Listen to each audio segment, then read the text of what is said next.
It's high noon.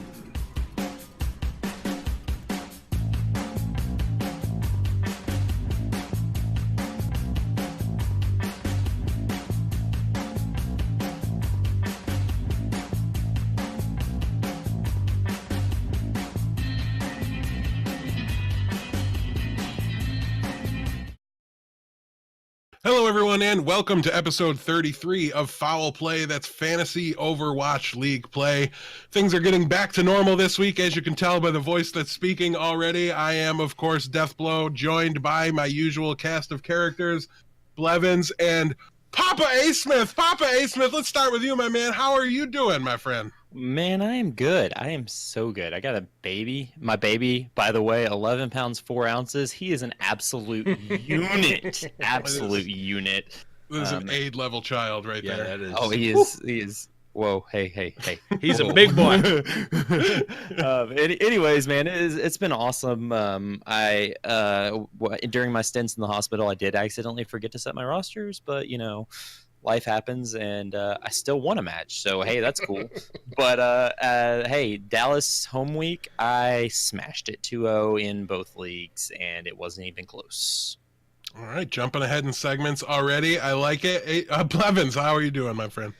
I'm doing good, man. After the embarrassment that was the Blevin solo mini-sode, I'm glad to be back at full power after that abomination. Our sincerest apologies to all of the fans. I tried. We're suffering for, we're right there with you. We feel terrible that you guys got auto losses for having to listen to Blevins' advice last week. But yep. Me and A. Smith will do everything in our power not to both miss at the same time ever again. Right. We all know why A. Smith was out. My mother was in the hospital, so hopefully that qualifies as an acceptable reason in your eyes for me to miss, but everything's okay there as well. So full stream ahead going forward. Full stream ahead actually made sense to say instead of being said on accident, so I'm proud of myself for not changing You're it. on fire today. I'm doing so good, and we're not even going to spoil anything from Game of Thrones, though we might periodically be screaming King of the North. That's just a carryover from the flagship, though. That's got nothing to do with anything. It's just... I don't even know what's happening right now. Why are we in the north? What's going on? Because all I know is Toronto this week. It's okay, man. All I know is I love you 3000. The Kings in the North. I don't get that. It has to do with Andre 3000. Oh, stupid movies are stupid, and I'm not gonna watch it. Hot takes, movie draft coming up. I just haven't seen it yet. Movie draft. But I'm in on movie draft. Hey, here's the deal. LaShawn McCoy, the Buffalo Bills running back, he posted a spoiler on Twitter about Avengers, like right after it happened, and dude is getting flamed, like burned to the ground. Like people are so mad. Bills players. Just keep scoring them touchdowns, LaShawn. All right. Not like last year, but the year before. Just start scoring touchdowns again, LaShawn, and it'll be okay, I promise. All right, so let's move right along. We already know how A. Smith did last week in his expert leagues. Blevins, how did you fare during the Dallas homestand? I actually went 1-1. I apparently didn't get my transfers in time. I actually ended up picking up Nuss, who was randomly available, which was a pretty good pickup. But I didn't get him in on time on the team. I mean, it was better than I had. Who did I have? I had Stryker or someone on my team that was just rotting on my roster. It was a big goose egg for a whole stage. Half the season, 0 playtime. Yeah. Yep. So I got a playable person for last week, but I didn't get him in on time. So, but in one of the leagues, I ended up winning on the back of Izzyaki, like I have pretty much every other game this stage. I actually had one fewer player like that actually scored points, but Izzyaki carried me through. I only had 3 players, but Izzyaki was good enough to beat the 4-player roster. And then in the other league, I played against Mel, and she had like 5 players, and I had actual only AKM. So it did not get there. So you won is what we're saying. I had 150 points. She had like 1,200. It's close. Yeah, as for mine was kind of a similar story to Deathblow's. One of my leagues. Wait, you are Deathblow. You are Deathblow. Or are you? I'm like looking at roster lists, like leaderboards on the things, and I'm like, yeah, I'm reading instead of just talking and using my brain. I'm better when I just read and don't use my brain. But yeah, I went 1-1 in the expert leagues. I did not even have a remotely competitive roster in Podcasters Showdown and got beaten down. And then I was just accidentally stacked to the teeth in the Foul Play Expert League. Both of you were. I was like down one player, and I made 0 roster moves for that league. It was nice the way that worked out. I did kind of set it up a little bit, like earlier in the stage. I went out of my way to pick up any. Houston, Dallas, or basically any of these teams that I could, but I didn't make compromises in order to do so, is what I'm trying to say. And it's working out. Right now I'm either in second place or tied for second place in both of the leagues, so doing really well.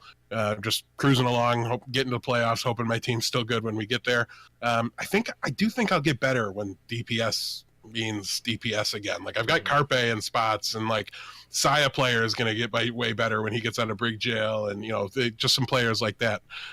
So yeah, hopefully that happens at some point this year. But let's move along here, gentlemen, talk about some leaders and feeders. If you've been paying attention the last couple weeks, we're readjusting the way we handle this segment. Yeah. I will be doing supports this week. I forget who I said was going to be doing. Oh, A. Smith is going to be doing the DPS this week, and Blevins will be handling the tanks. So I'll start us off. Let's go through the supports. I'm going to do both lists. We're going to try to condense this down, but give you the same information. Number one, top of the support leaders list in this short week was Ryu Jae-hong with 394.98. which was number one in combined, 237.8, again, number one in best. Each of these guys are 1, 2, 3 respectively, so I'm going to stop giving you their place. Bebe was 358.83 in combined, 212.96 in best. And then Gray from the Paris Eternal was 319.49 in combined, 202.5 in best. I took the feeders out of the list because honestly, they all performed as you would have expected. They did pretty well. Unko and Raucus were at the bottom of the list of flex supports for the league, so they were kind of who was penciled in there. But they had solid point totals. I think you were just fine if you played them and used them, especially in the short week. They far from burned you. Shadow burned you. Sorry, A. Smith had to spoil one of your guys here. But talk to us about some DPS leaders and feeders, A. Smith. Okay. DPS leaders is Fitz kicked it off 387.14 and then 214.48. That is first and third in combined and best, and then Godsby 352.07 and then 227 even. That's second and first, and then Soon with the third 341.86. That's third, and then 216.25. That's second. Hey, look who's on the list. It's Soon. Soon made the list. I know hardly anybody played this week, and you know what? It's okay. Soon finally made the leaders list, and I feel just a little bit validated. Not much, but a little bit. 50% of the team's just not playing. Whatever it takes. I think he's still chasing Raucus for times in the leaders list, but we won't bring that up. Hashtag whatever it takes. True. Hey man, look, this was kind of a weird week. Fitz, weird. Fitz, Godsby, and Soon are three players that you really would not imagine to see, but with so little teams playing, I mean, you just take what's given, and teams that went, had longer games and better contested matches did well, and teams that didn't. It's kind of how it works. So since Dallas rolled people, and by people they rolled Valiant, their numbers weren't up there. So they stink. Dallas stinks. You heard it from A. Smith here right now. They only lost one map at home, and they stink. Speaking of stinks, talk to us about some DPS feeders, A. Smith. All right, DPS feeders.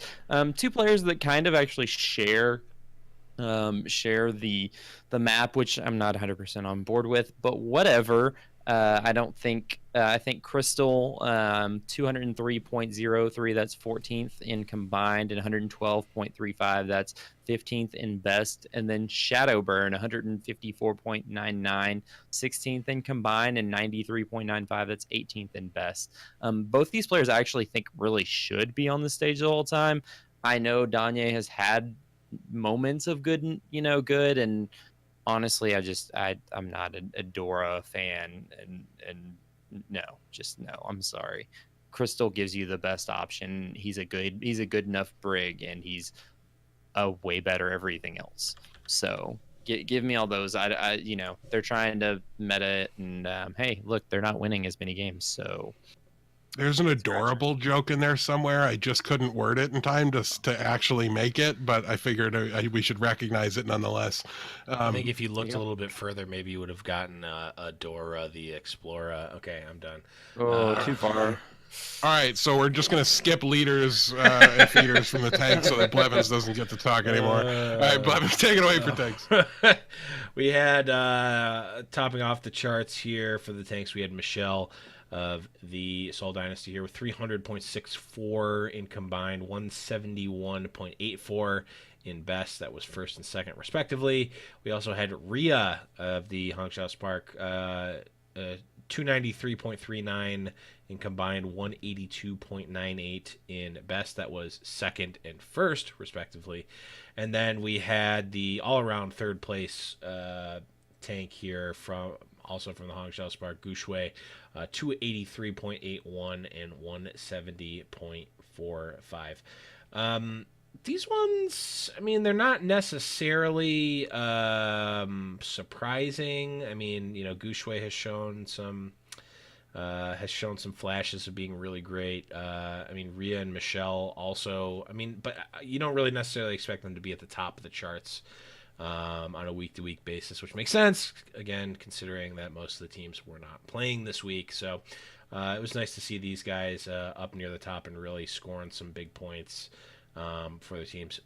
Alternatively, or I guess conversely, we did see some players who might normally be up at the top of the list actually feeding a bit this week. We'll start with Gesture of the London Spitfire, 167.81 in combined, 102.39 in best, which was good for 15th on both categories here. Gesture obviously being, arguably the best main tank in the league in season 1, or I think at the very least top 3. I don't think anyone is arguing for him to be lower than that. Really kind of a mediocre performance this week. I mean, 167 and combined is not terrible. You're not gonna lose your week necessarily off that, but you're really expecting more. The next one here is OG of the Dallas Fuel, 222.14 and 111.44 in best. That's good for 8th and 13th. Again, these lists aren't necessarily. I mean, with the shorter or with the fewer number of games that were played, we're really kind of grasping a little bit for feeders here. So I wouldn't even necessarily call OG a huge feeder this week, but maybe not not a top 5 performance like you might be. Top compared to how he played, maybe. Right, yeah, especially considering, I mean, Dallas got hard to call him a feeder, but 3-1. you can at least call him a crybaby if you want to. That's true. I just I get the I totally and people are probably gonna say, oh well, you called out those girls with the NYXL jerseys for crying totally different story. 100% different. Yeah, OGE experienced an overwhelming emotion, like human emotion, that was a response to something. I made a very tongue-in-cheek joke. Yeah. Right, yeah, something that like happened to him and affected and impacted him, and the other people saw some team they don't care about win a game. Right, yeah, completely different. Very different. OGs I get. Although I did think it was hilarious that I'm37 tweeted, imagine crying in front of 4,500 people. King of the North! King of the North! Just my favorite. Just you know what? Maybe my favorite player of all time. But nonetheless, definitely seemed like OG would have gotten more points based on how well they played. But again, those 4-0s don't really do you much. Don't do you any favors from fantasy points. And the last one here is going to be Fury of the London Spitfire as well. 200.20 in combined, 120.80 in best. That's 12th and 11th, respectively. for him. Again, London Spitfire players have been, we talked in the flagship, kind of streaky and inconsistent right now. So, I mean, being kind of that middle to bottom of, at least for this week, isn't too surprising necessarily, but it's still not great for you if you're a Fury owner right now. All right, well, we're going to move things along here, try to give you guys some start-sit advice. If you want to go matchup through matchup, see what you think, me and Blevins at least think the score of the games are going to be, everything like that. And I play games from Omnic Lab. And I will recap. We all gave our predictions on the individual games. You can check out the flagship for that. Here we just tell you how many games these teams are playing, since it matters so much for your combined scoring leagues, and even best. It's a big boon to have 2 cracks at it here. So the teams that play twice this week, by the way, every team is active. No bye weeks this week. Everybody plays at least once. The teams that play twice are the San Francisco Shock, the Houston Outlaws, the Boston Uprising, the Toronto Defiant. King of the North! Okay. Then we've got King of the North? Kings of the North. Sorry. It depends. If we're talking about IM37, it's King in the North. If we're talking about the Toronto Defiant, it's Kings of the North. Okay. You'll pick it up. Also, we'll get there. Start watching Game of Thrones. Yeah, just watch 6 years worth of shows before next episode, please. Thank you. Yes. Get it together, A. Smith. You have to be a responsible I'll do that in role all model. of my free time. You have to be a responsible role model for your child. So is this child friendly, baby friendly? I can show the baby probably not. The baby's not gonna. You're not wrong. The baby 2 years old, it is child friendly. After that, you might want to wait. The baby would probably be scared by some of the loud noises, noises and creatures that they show. You don't understand how loud I am. It's all good. Yeah, but you're all. Oh, I don't know. Well, babies are probably naturally afraid of dragons. I don't know. I'll tell you what. Let the baby watch it. They love them. Let the baby watch it. Let us know how it goes. Okay. Done. Moving on, we've got the Vancouver Titans playing twice this week. Boo. Then we've got the Shanghai Dragons, the Washington Justice, and the Seoul Dynasty all playing twice. Everybody else plays once. That's Dallas, Florida, Philly, Guangzhou, LA Gladiators, the London. We got Atlanta, New York, Chengdu, the Valiant, and then Paris and Hangzhou all playing once again. No bye weeks, so everybody is at least a viable option in best game format. Gentlemen, I want you to each take one of these 2 categories. A. Smith, talk to us about some potential 5-map games where you're really targeting players from these matchups. Okay, I'll kick it off with Vancouver versus Seoul. Seoul has been on a serious run. I venture to say they look really good when they're good, and Vancouver has looked a little more vulnerable. Judging by 2 weeks ago, they played. I can't remember who they played. They went like They won like 2-1 against a team that they shouldn't have 2 weeks ago. But look, if good and bad mix, then it's a very potential that it could be 5-mapper. But also, Seoul plays Hangzhou, so I'm really targeting Seoul players this week. Between those 2 maps, I really like where they're standing. Keep in mind, Fissure is not playing. Fleta is not playing. So don't play those players because we haven't seen them in a while. Solar cowards. 2 weeks ago, Vancouver 4-0'd the Dallas Fuel and 4-0'd the Boston Uprising. Yeah, I think what you're referring to is a 3-1 win against Houston Outlaws, which is basically like a barely scraping by. It's like a 1-0. It's like a 1-0. If you even lose 1 map to Houston, it's basically like you lost. So that's what I was thinking. All right, that makes sense. Makes sense. All right. So, I mean, hey, they're basically the same score against Dallas, so it's basically the same. I mean, right? That's how that works. I mean, transitive property. I don't think you want to be transitive propertying yourself down this time, Mason. I think you just stay where the Dallas people are. Listen, Dallas Fuel fans are used to protecting themselves from the inevitable downfall. Hey, we're making the playoffs this one. Maybe. We're playing Florida. Okay, you're for probably the love. You're probably gonna make it. No, I've been big on Dallas this stage, so I won't. I'll just keep my my jokes off camera for now. Much appreciated. Burn blue. What? All right. Potential oofs. Look, I'm gonna take Dallas, Florida. We were just talking about it. That's Blevins' category. So we're taking. I'm gonna cut in. We're taking categories. I thought we were taking individual ones from the category. Oh no, you were doing all of the map 5. I'm doing all of them. No, yeah, I left several of them out. All right, cool. Toronto versus Paris. I think that's a very close potential map 5 there. Mm-hmm. Toronto is in a funk, kind of. I don't know if they've gotten fixed without Stellar and with IM37. Without who? IM34. The King of the North! Oh, the King of the North. I forgot. All right. I don't know. I thought I got the number wrong. It was like 36, 31. I don't know. Who knows what his number is, really? All right. 4, 8, 15, 16, 23, 42. No, I'm making references to the wrong show. Sorry. Okay. All right. It's like, I don't know where we're at now. And Paris, I mean, they don't look. Yeah, they look bad, but sometimes they look good. So maybe, we get the mix there. Valiant versus Chengdu. Valiant has won 2 maps this stage. They don't look terrible. Chengdu looks good and bad. Both of them have kind of had this hot-cold streak, and I think they could meet, and it could end up pretty hot-cold mix. And then we'll just talk about 2 not good teams this stage. That's Guangzhou and Houston. Charge versus Houston. The Outlaws, look, they're 2 of the bottom teams this go around.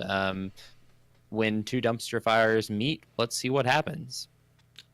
Could be a 5-0, it could be a 4-0, could be a 5 mapper. I lean more towards a 5 mapper. I don't have to like it, but I agree with it. Blevins, talk to us about some potential oofs. Yeah, I mean, let's keep the streak of talking about Houston up. Houston versus London. Now, before you cut in, Death, I know Houston's never lost to London before. There's historical precedent before, just like there was historical precedent last week against the FOWL. What? Houston has goats locked themselves into ignoring all of their past experience and just throwing themselves into the ground. I mean, Guangzhou versus Houston potentially is close, but if I'm making a bet on one or the other and I'm forced to, I'm picking Houston to have double oofs. They're really struggling right now. Again, London, as has been mentioned before, also looking streaky, but it's looking very close to a different tier level here. So I'm really not. I'm not happy necessarily playing Houston players if I don't have to.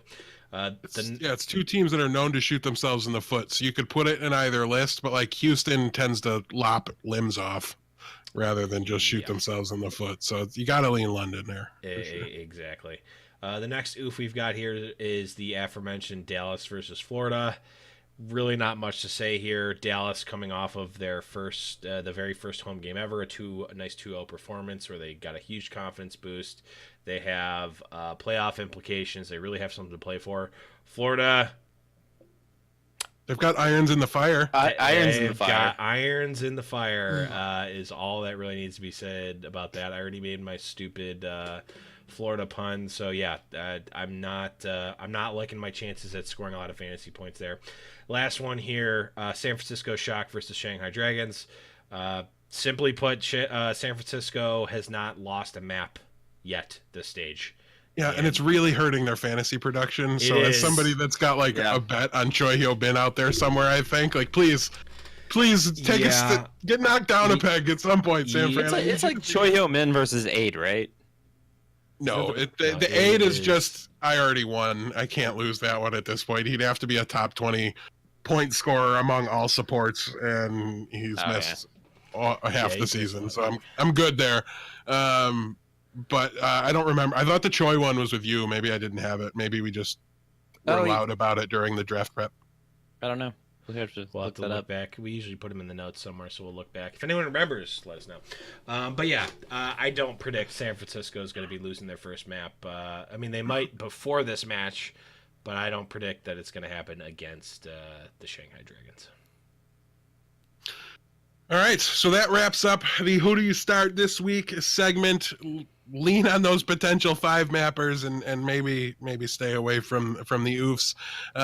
But yeah, and listen, guys, know your league too, right? Because it's always better to be playing guys on those teams that play twice. So be very mindful of that. If you have any specific questions, join us in the Discord. I know we've gotten a fair few new additions to the Discord that cited foul play and wanting fantasy advice. And we've got some questions from them in the mailbag a little bit later. So join us in Discord. You can get your questions read on the show. We'll answer them in text if they're after we record, or if you just want us to, you can just say, hey, answer here, please, or something like that. We'll make sure we get you any and all advice that we can. Now's the part of the show where usually it gets a little competitive here, but it's been a while since we've all been together to record a weekly episode, so we're resetting our game just a little bit. We're going to be all picking one of these sleepers first here. I'm going to be starting with supports, and then we're going to do tanks and DPS. We each pick one player from these positions. Whoever has the highest point total of the week picks first next week. So again, we're reset. Everybody's picking first once, but it is usually a bit of a game. So keep an eye out for that. I would like to remind everyone that I did look into the calculations of what would have been last week, and I won versus Deathblow 2-1 overall. Just putting that out there. Last week when you were by yourself and nobody else was here to from make the week predictions, before. From the week before. Okay. Did you? You probably went 2-1 when you were 2-1 when you were the only one here too, right? Yeah, I didn't Probably. I didn't even give yeah, I mean, I gave you guys that got 0 points in classic Blevins fashion. Yeah, I just spotted you guys a flat 100, so I just needed to break a mark. And man, I sure did pick too many Toronto Defiant players to break. I talked the whole episode about how you just need to play players that are playing, and I messed up. Kings in the North. Okay. Not last week. This week. At the support position, I'm going to start things off here. We're doing a Lucio battle. We're excluding the flex supports from this conversation, and we're just trying to pick the highest scoring Lucio. I'm going to be going with Boink. I just need to get some mileage, or I need to have some reason to watch and root for the Houston Outlaws at this point in their games. They've got a very winnable matchup. They're in the potential 5 mappers, so I'm gonna lean on this here. Boink has been one of the better point scoring Lucios as far as fantasy is concerned, so I think he has to be considered as a very likely option to be one of the higher scoring Lucios, as long as there are winnable games on the schedule for the week. Again, we use best scoring format for this contest, so the fact that they're going to just probably get crushed by London isn't going to factor in here. But yeah, I'm going to take Boink. Blevins, who do you got here? I got Toby. Give me the Boop God. Soul, I do think has, I mean, calling Soul versus Vancouver a 5 mapper is a bit of a stretch. They did, if I recall correctly, get trounced in the Stage 1 playoffs. I think that they played. Maybe they played against Shock. I don't remember. But regardless, it is definitely a possible point scorer, especially if Soul decides to play up. I know Soul generally plays up against NYXL, so they are able to rise to the occasion of a team that is, on paper at least better than them, and put up a performance. So that Hangzhou's the other matchup, and they're good enough to give Seoul a game too. So absolutely, I think it's a solid pick. Absolutely, I do think Hangzhou is maybe not a 5 mapper, but could certainly be argued as one for sure. So I definitely want a. I'm definitely in the Seoul camp for this week for sure. Well, speaking of Hangzhou, I don't know who I'm gonna pick. Exactly, IDK. That's who I'm picking. Yeah, we went there. We got there. Yeah. That's who I'm taking. I'm taking. Even though I've made that exact same joke at least 3 times on the show. It was joke steal. Working on my dad jokes already. Anyways, hey, so I like Hangzhou over here with Seoul. I think that'll be a fun matchup. IDK has been scoring pretty well when their team does well, and with Crystal in the lineup, I think they're a much better team. So I'm looking forward to this. IDK. How about a Lord Lucio bet? The winner IDK over Boink? No, yes. The 3-way Lord Lucio bet. Boink, IDK, Toby, winner. Oh, man. Winner is Lord Lucio. All right, I'll go. You had to be referred to as Lord Lucio? Is that Lord Lucio? It's a Lucio Lord bet. Well, I want to be referred we should to as actually Lord Lucio. Can we refer to him as the speed god? That should be the next. Speaking of the speed god, today's episode is sponsored by the brand new Sonic movie. Check it out in theaters. Hashtag not really a sponsor. Hashtag definitely not an ad. Hashtag All right, so best gaming Blevins, franchise. are you benching Rascal or are you in on the Oh, I'm 100% in. Okay, I thought you might bench Rascal for a second there. No. All right, you're in on the Lord bet, but now you need to pick your tank sleeper for the week. All right, I've crafted this narrative across 2 shows now that Toronto Defiant are the Kings of the North. Kings of the North. And King of the North? If I believe that story to be true, which I absolutely do in my heart of hearts, I have to believe that my tank sleeper is going to be coming from the Toronto Defiant. So give me Yakpung. I know we've talked ad nauseum for weeks about how Yakpung is likely the weak point in Toronto right now. At least one of the weak points. I think he's just, not terrible, but just kind of mediocre. And in the world we live in now, having a mediocre main tank is just not serviceable if you want to be in that upper echelon. So I do think he's kind of underperformed, but I do want someone from Toronto here, and this was, I think, my best shot to take since someone already took Jon Snow in the DPS category.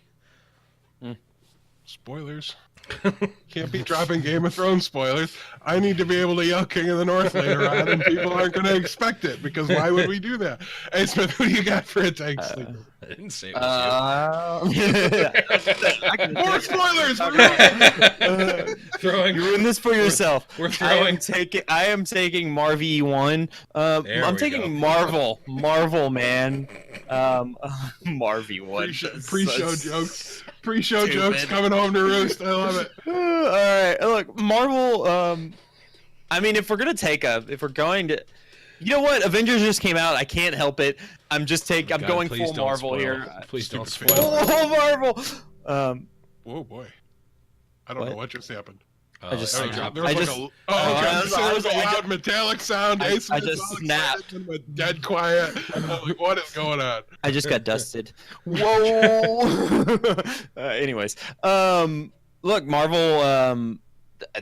Soul has really good matchups this week for potential 5 mappers, and Marvel is obviously starting because Fisher. Well, he did Fisher things apparently. That's the only explanation there. To Toronto.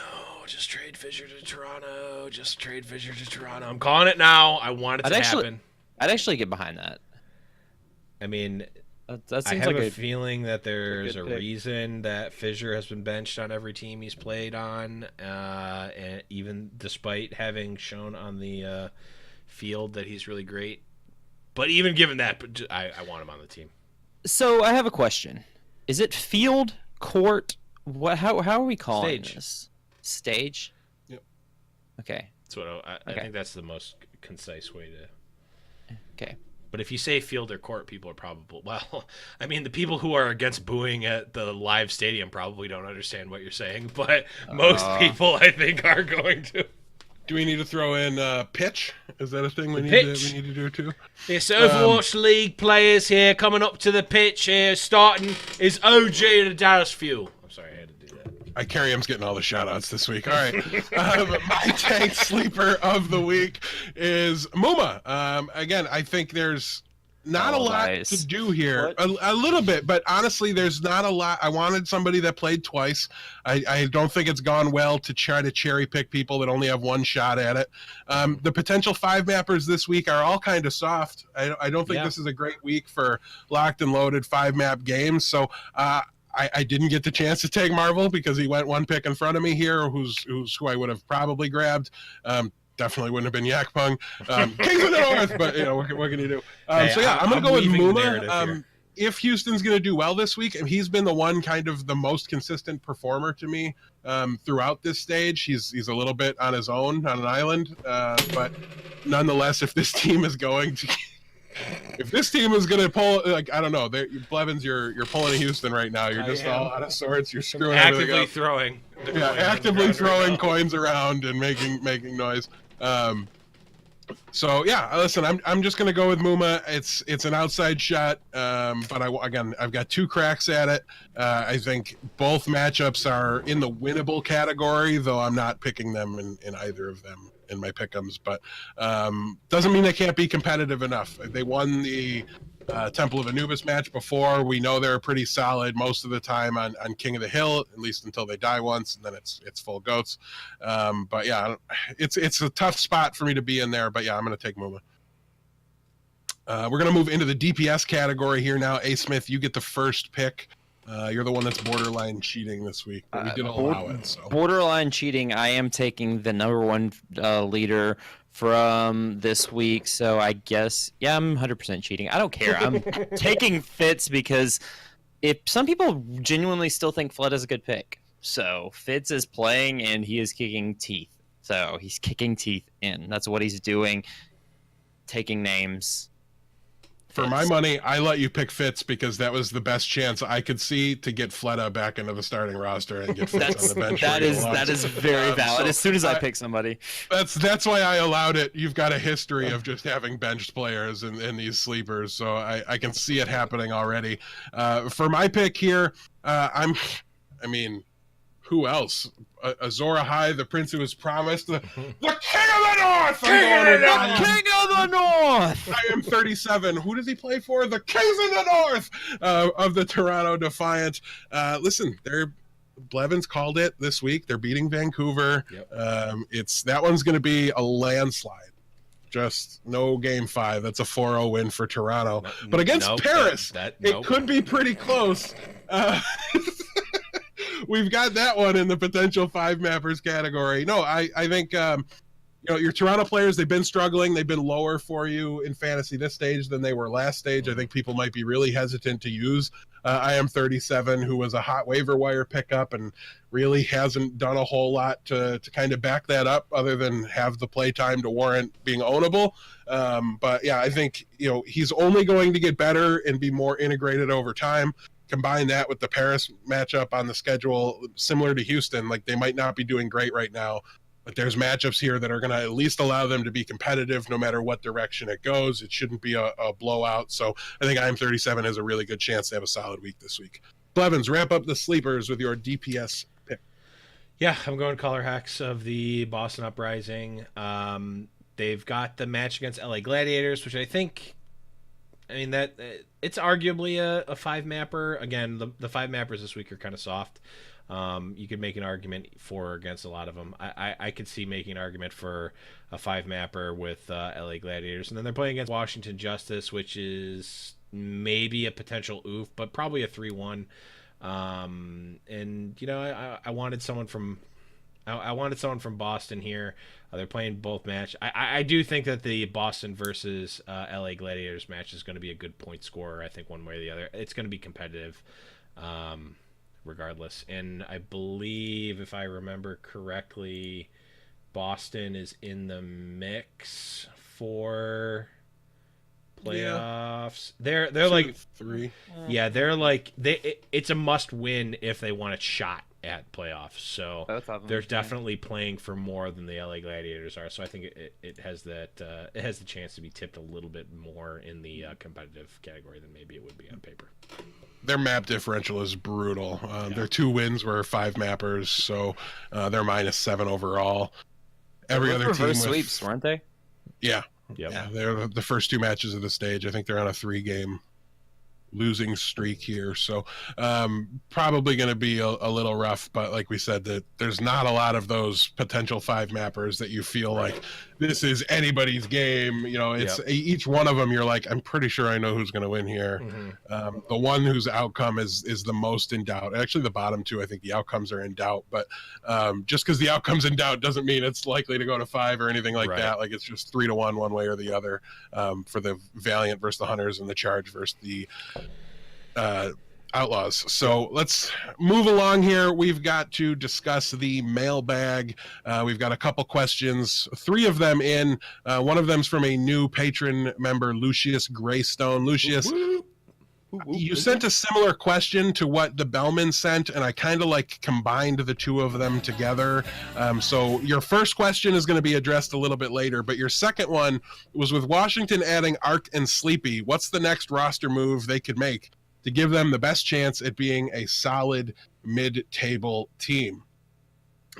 So for my money, Blevins kind of alluded to this earlier as something Toronto could potentially do to level up. Don't even say it. If they were to be able to go out there and get Fissure, I think, or not even Fissure, just like insert adequate level main tank here. And there's a lot of them out there. They're a little bit mixed language already. So somebody like Fact Fiction, I think, is available to them. I think there's a fair few main tank options, but that continues to be the weak spot on their team. So I'll say Fact Fiction to leave Blevins' Fissure answer open. Blevins, if you have anything to add to that. My answer was, well, it doesn't say who they could pick up. It says, what's the next roster move? And that roster move is drop Janice or bench Janice. That's just stop playing Janice if you want to win it all. But yeah. How's Fozzix's main tank? I don't know. Could be iffy. Go get Fraggy. Ask Shruggoff. Fraggy's another one that we know is good enough that's just sitting there. Fraggy would be... No Smite would be another one, I think. Yeah. No Smite did pretty well. Yeah. I think he's better. Yeah, he's better than Janice. So, yeah. There's a few options out there for teams that are struggling at main tank. So when I look at teams like Washington and a little bit Toronto too, I mean, I want to be a little more lenient on Toronto because they're one of my two favorite teams. But it's hard to be too sympathetic because to me that's one position where it's really important. It's really obvious to see the shortcomings of your main tank. I think when they're just out there feeding, it's pretty apparent. And I think they should just make a move. Just go. There's people out there that can make those two teams better. So yeah, pick up a main tank, get rid of Janice, and I think at the very least, like give him some pressure. Like give him some main tank pressure. Yes. Give him someone to work with. I mean, we've already seen like he worked alongside Mono, like arguably the best tank in the league, or top 3 tank in the league. Yeah, main tank in the league. Like that's not his thing. Like he's playing his own game no matter what. So I think just the pressure of like, you might not play here, bud, because you're kind of trash, and we've got another guy here that's vying for your spot. Like earn it, or you're done. At bare minimum, go get yourself a developmental prospect to do what like the Valiant are doing by just playing KSF and just like, sure, is this your best chance to win right now? No, probably not. But the season's gone. Move on.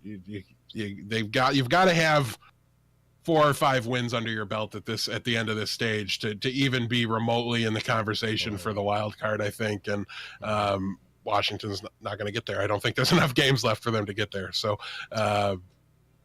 if they're not there, it's basically time to pack it up and move on, I would say. Also, a hot take, coach would be the other move. Yeah, it's so tough to evaluate coaches, but it's hard to argue with that. We know they're about to have some GM changeover, so maybe not the ideal time to do that. We know Kate's stepping away after stage 2. Or the perfect time to do it. It could be. I mean, a lot of teams in traditional sports will do that. They wholesale everybody at once, but I don't think you usually see that in the middle of a season. So...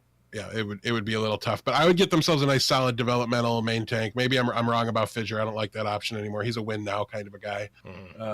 He's a better choice for a team like Toronto that's got some wins in their back pocket and can do something more with the turnaround. So moving on, we've got a question here from I am Danny Rand again from Discord. So I'm looking to start making my roster work for the next homestand in Atlanta here. He's got Pakpo on waivers in his league. It's a small league. He currently owns RCK, Fury, and Space.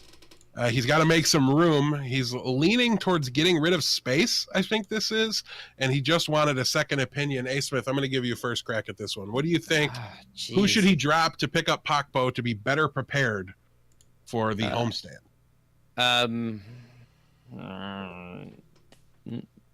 None. Like RCK, Fury, and Space are really good, and the next homestand is what, 4 matches away? 5 or 6 weeks away, or 4 or 5, yeah, 4 or 5, almost 5 weeks away. It's literally an entire stage away because it's week 5 of next stage. And yeah, so I mean, personally, I wouldn't make any changes right away. But if you really had to, oh gosh, I don't know. You have 3 really good tanks. Unless are none of them playing? Are none of those teams playing that week? Boston doesn't play. What are the other teams? London Valiant and don't Valiant. play. London do not play. None So of 0 them. games among those 3 teams. Drop DPS or something. That's a viable option. You don't necessarily have to cut a tank here. So if you've got weaker roster spots and you really want to stash for this week, I got to tell you, I've not gone out of my way or bent over backwards to do what you're doing once all season long. And my teams are solid. I'm doing really well. I'm high up in the standings. You don't need to be in first place in the standings. And I think when people accept that, they'll navigate these homestands a little cleaner and just punt the week. You don't necessarily need it. I'd want to know what the rest of your roster is. I'm more willing to cut RCK than kind of the rest of them because I think he might fall off the radar a little bit if we go into a traditional 2-2-2. I think his team's the one that's trending in the opposite direction right now. Space is mechanically good enough, and he's been performing more than good enough even when they were winless. He's been fine, so you're not cutting him. Fury's been a big part of why London has kind of turned around a little bit. Granted, they tripped last week, but don't overreact. This feels like it might be an overreaction, but maybe you've got some garbage DPS or some bad, some Lucio players on your bench you don't need. So maybe look to another position if you want to cut somebody. If I'm cutting any of them, it's RCK. Also, so yeah, I agree with everything you guys said. A couple of things. You don't need to be prepping for the homestand this early, for sure. Yeah, it's too early. We don't know what the see the stage through. Worry about it next stage. We don't know what the meta is going to look like. You don't know where you're going to be in the standings at that point, which I think is very much variable as to what you need to do. If you're already in first place in your league, just punt, like Deathblow said, just punt the week. You don't need to win every week. If you're behind, then and you see like, okay, I'm likely not going to win next week or the week after, or something like that. And if it's a must-win week, okay, then maybe, or you predict it being a must-win week within like 2 weeks, I think at maximum would be the best to look out for that. Then maybe you pick him up. I mean, I get that like you want to pick him up now because he's on the waiver wire right now. But you did mention it's a small league, so like if he gets picked up, like someone needs to be put on the waiver wire, right? Like you're gonna have playable options. You don't need to field a spot. You don't need to field every position, and it's very unlikely that you're going to be doing that in these homestand weeks. So. Yeah. What if we went level 2 at this? What if you traded RCK for Erster? Sorry, somebody like that's part of this weekend that's going to play, and then you've now got an open tank spot on your roster. You've got an expendable DPS. You cut somebody else now. So there's ways you can kind of do this where you don't cut one of these very viable players and just release them into the pool. Maybe make a trade. So now all of a sudden you're light on tanks, and now you need Pakpo. And then you like get value out of him that way. Look to maybe make a trade. Like you're pretty good on tanks, so I don't think there's a lot of trading going on in Fantasy Overwatch League right now. We don't get a ton of trade questions, but be that person that's out there looking for them, right? Like, is Blazing Bob in your league? He's got uncanny love for RCK. Message him. And I pick on Blazing Bob because it's funny and he's our friend, but everybody's a Blazing Bob about somebody. Right. Everybody's too high on somebody. Everybody's got their opinions. Find the guy in your league that likes RCK, that thinks Fury is the best thing since sliced bread, that thinks Space is still the #1 off tank in the league or something like that. Move one of these guys off your roster. Make room for Pakpo that way. Yeah. And then you've upgraded, another position, maybe upgraded DPS. I think that's the one thing people should be doing now. Especially, I think Erster is a perfect example. I'd pay top dollar for Erster right now. He's a locked and loaded, reliable, solid DPS player in this goats meta, and then his playtime is completely unquestioned going to continue when things move into a 2-2-2. So you become, as a fantasy roster, you become more meta resilient, you become better prepared for your homestand. So I think that's the ideal scenario. Obviously you've got to find a trade partner in order for it to work, but keep all your options open. Maybe you make a support trade that adds, I don't know, but keep an open mind. This doesn't have to be waiver wire only. You can just not address the homestand week. You've got a lot of options here, and a straight up ad drop feels wrong to, I think, all three of us. Yeah, so I agree. I also would know I don't want to ever get rid of my LA Valiant players, at least in their current state, because rain, sleet, snow, or hail, win, loss, tie, or draw, they're getting you points. And that's an invaluable thing to have. It doesn't matter who they're playing. You're getting Izzyaki getting you a bunch of points. Space is going to be getting you your points. Keep my LA Valiant players. Yeah. And public opinion on them is low. You want to trade people away when they're at their peak value, and you want to acquire people when they're at their lowest value, their floor. Sell high, buy low is what you're aiming for here. And if you sold an LA Valiant player in a trade, you'd almost certainly be selling low, which isn't what you want to do. Right. Sometimes Agreed. Selling low on them is their peak value for the season, but in this case, I don't think that's the case for Space. For sure. All right, Morphe AU, this is from Twitch chat, asks, I need advice on a tank player to have for my unlimited league. To partner with Michelle, I was thinking Hot Bus, seeing as they're playing Houston, but pretty risky. I don't think Hot Bus, we're talking unlimited here. You can go... It's best, so... Anywhere you want with this, though. I don't think I'm going to the Hot Bus well. I have a player in mind, but I'll let you guys give names first. I've got 3. A. Smith, hit us with 2 of them. Two of them? Okay. I'll try to hit the one you don't hit. How about that? Okay. RCK with the Boston off tanks generally score higher. Boston plays Gladiators and Washington, possibly a close one and a stomp. Possibly, even if they're playing bad, the Washington games goes long. So it just depends. But I think RCK could be an option. My second option, oh man, I lost. Oh, Envy. Envy would be my other I thought option. you said you weren't going to take the player I was going to. I was giving you a third. There's a third option in there. I knew I should have only let you have one. Yeah. Talk about Envy. Yeah, Envy's a great choice here. Again, this is another situation where you do want to be a little contrarian in unlimited leagues, right? Because you're really rewarded for finding the top 3 performer that nobody else picked, because you're better than the most like everybody's picking Jonak, right? But how often has Jonak been a top 2 point scorer? Not very often, but that doesn't stop him from being picked a ton. So Envy's going to do a really good job at scoring points here this week because the position allows for it. He's been really, really consistent across the board, and they've got the Paris matchup in their pocket here that I think is going to be competitive. Has a good chance for 5, one of the better chances for 5 of the matches that we do have this week. So yeah, I think Envy is a really, really solid choice for unlimited this week. Yeah, Blevins, while you give your answer, I think I already did my unlimited, so I'll look and see who I put.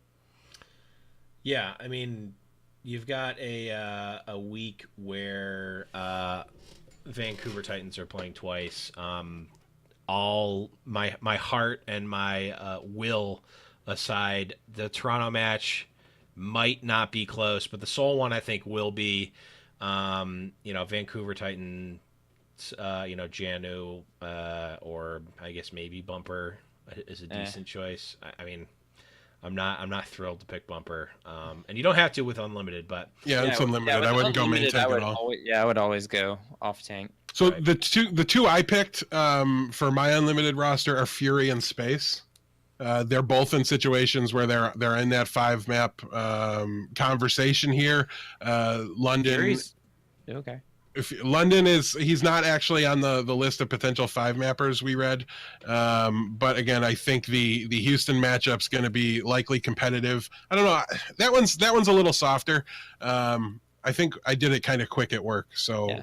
Yeah, I think- maybe not Fury, but I think Space is a really good choice as well. Space is a good shout, and I think Rhea would be the other good shout. Rhea's there. a good one. Yeah. Hong Zhao, they're playing Soul, Yeah. and he's been playing DPS too, so Yeah. that also gets some points. So Fury's too risky. I'm changing that to Envy in my roster right now. You should just pick Envy, I think.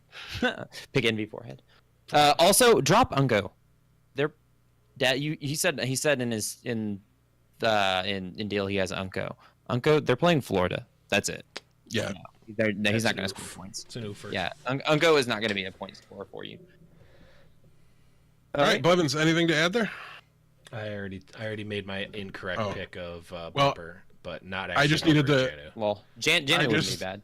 I just needed to cover for the fact that I was still in the High Noon website swapping out my off tanks, or I would never actually do it, and I would have just played Fury this week. So, all right, we're going to move things along here. And Blevins, I don't think you have the Remember the Bellman drop ready, queued up and ready to I've go. already played it twice this episode, and I just played it.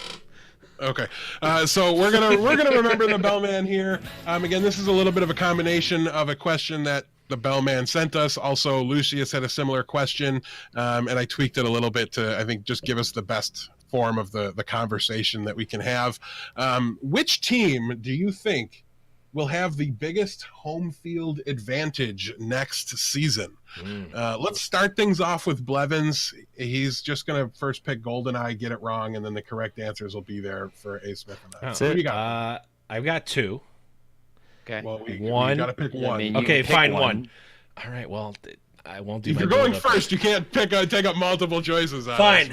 us. I'm going to pick Toronto Defiant for one reason. Actually, for two reasons. King of the North. Two big bearded reasons that are on this podcast and are going to be at those games for sure, yelling and booing and cheering and getting the crowd pumped louder than any other crowd because we will be there. Bring a t-shirt For cannon. sure. That's all I'm gonna say. My arm is a t-shirt cannon. I can just. I've got like I can outpitch Trevor May. That's how fast I can throw. That's not true at all. Unless we're playing trampoline. Oh god! It's not a Lord bet. It's not a Lord bet. It's just we each get to throw a t-shirt, a balled up t-shirt at each other's stomach as fast as we can. I'm like, nope, I will bow out gracefully. Whoever throws up first loses. That's it. We just play a one-on-one. Trevor throws first. Now, if we're playing, if we were playing trampoline dodgeball at Sky Zone, I think I'd have a shot because I've got some crazy tricks that I could do. And unless he's versed in trampoline dodgeball, pure speed is not going to get you there. You gotta have the curve in that. I say this just with the utmost sincerity and pity. He would crush you. Oh my god, I would die. It has to do with throwing anything. Yeah. It doesn't Also, even have to you're be not at wrong. you. It does. You would probably just die if you threw something. You're also a very large human being. Trampoline dodgeball, you have large mass. I'm agile. I'm very agile on right. trampoline. I mean, think if most me and people Blevins are. ever it's me and Blevins are way quicker than you'd think we would have any right to be as individuals. I think we would surprise the heck out of some people. But unfortunately, the contests all last more than 30 seconds, so they'd get over it, and then it would just be fine from there. Hey, Smith, who do you got? Who's going to have the biggest home field advantage in 2020 of Overwatch League? I would want to say we've already seen it in Dallas Fuel, but I think I would be mistaken. And I would have to say it's going to be Paris. Damn it. We saw. Did I take it? You did. We saw You it, jerk. man. Why did I let you go first? This is I the don't know. worst. You should have taken This it. is the Should have worst. taken. Okay, New York also. I think will have a valid. The freaking that was my second the pick. freaking second. The deadly Five venom, deadly venoms. 5 deadly venoms. They freaking hype, man. If they can get somebody going, I could see New York but having here's a the thing, serious though. crazy. Great Root Bear is now Toronto boy. Toronto Alpha Flight. It's the new 5 deadly venoms. Oh It's my happening. You've got just the sheer weight of me and Blevins and the crowd rallying power of the Great Root Bear. It's clearly the Kings in the North. So can we all agree that Florida's going to have the worst home field? Florida is going to be the Florida of home field advantages because in every sport I could think of, they've already already got like the worst home field advantage. Nobody shows up to their games. I don't Even understand. when the Jaguars are good, people don't go to those games. It's too hot Nobody to go to goes those to games. Florida Panthers games. They've got pools in the stands. I'm not even exaggerating. It's a very nice stadium down there. Wow. It's absurd that Yeah. people Too hot don't for fill football. that stadium. The Baseball. Florida Gators baseball team, they're freaking always amazing. They have nobody in the stands. Like it's No one wants to be they freaking outside. won the That's the national problem. championship and they have like 20 people in the stands. I don't understand. People do go to Tampa Bay Buccaneers games, but that's because Jameis Winston's so inaccurate. All the footballs end up in the stands, so people get free footballs when they go there. Also free crabs. All right, so I've got to scramble and readjust here and come up with an answer that's wrong because So, Paris Paris. was already taken. Right. But I think the Gladiators are going to have a really, really strong home field advantage. I think once you separate them from the Valiant, I think they've got just a couple things Shields going up is for them. good. Shields they've got up a is head good. start. Shields up. Yeah, is they've good. got a head start. Their fan base is already used to showing up and used to being there and used to screaming. So they've got Crying for Shanghai. What? Oh. they've got a stronger community based around their team where they're going to play already going into things. And like you guys said, the Shields Up chant is so Oh. good, and it's also like level 1 basic to learn. Like nobody's like you could have never heard the Shields Up chant. You could just be from the area, stumble into a game, and by map 2 you're going to be screaming Shields Up with everybody else. You're not going to have to wonder, why is this our chant, our slogan, or what's going on. It's not, Texas hard, Texas, like that's not going to work. The chance. Up the ante. It just The doesn't, The chants for Buffalo Bandits games are very elaborate. They have like a whole ritual behind them. It's great, but it took me like 2 games to even realize what was going on. You should hear some of the football, like the soccer chants over in Europe. Man, they are crazy. They have like songs they sing. It's amazing. They also just like murder people when the game ends. But I mean, you're not things are just wrong. generally crazy around the That's whole South America, soccer but world. whatever. Hey, I think if you challenge Europe, there's just going to be dead people the next time a soccer game's played. So let's not do that. But yeah, so I think honestly those are 2 very good answers and then 1 ambitious, and I will do everything in my power to make it as correct as humanly possible. Hey, answer Toronto fans from are the pretty Blevins. crazy. I watched some videos of what they were doing for the Maple Leafs like playoff run this season. Toronto's legit. I've been And in hockey. Well, they are legit for baseball too, and basketball, The and Raptors, basketball. We the North. I think if you want a large group of well-intentioned, apologetic, polite people, Toronto can show But up. here's the thing. Here's the thing. Unlike those other sports, with the exception, unlike most of those other sports, you also get some trickling down from Buffalo. You get some Bills I'll up. You say get some this. Bills fans If up. we can whip the Canadians into a bloodlust that their country has never seen before, they've got the numbers to do it. And I think they've got the love for their teams to do it. I've not seen them be hostile like we saw Dallas this way. I've not seen that from Toronto outside of hockey.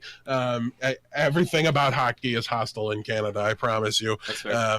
But Also, outside I think- of that, I don't know. It's going to take a little convincing for me to buy them as like a vicious, a Philly fan base. The